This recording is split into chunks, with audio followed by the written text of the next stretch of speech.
প্রথমে হচ্ছে ডাউনলোড করা ফাইলটি ওপেন করুন, তারপর উপরে দেখতে পারেন অ্যাডোবে 2019, এটার উপর ডাবল ট্যাপ করুন, তারপর দেখবেন সেট আপের উপরে ডাবল ক্লিক করেন।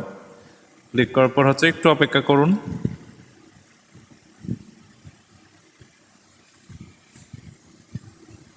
এখন দেখতে পাবেন যে এখানে অ্যাডোবে মাস্টার কালেকশনের যত সফটওয়্যার আছে সব সফটওয়্যার এখানে শো করতেছে। আমরা তো এখান থেকে আর সবকটা একসাথে ইনস্টল করব না, এই জন্য আমি সব হচ্ছে ডিসিলেক্ট করে দিলাম। এখন হচ্ছে আমার এখান থেকে যে সফটওয়্যারটা প্রয়োজন সেটাই আমি ইনস্টল করবো, যেহেতু আমার অলরেডি ইনস্টল করা আছে। তবে আমি আপনাদের দেখানোর জন্য অ্যাডোবে লাইটরুমটা ইনস্টল করতেছি। অ্যাডোবে লাইটরুমটা সিলেক্ট করলাম এবং হচ্ছে কন্টিনিউ ক্লিক করলাম। এখন হচ্ছে আপনি একটু অপেক্ষা করেন ইনস্টল হওয়ার জন্য, যতক্ষণ সময় নেই।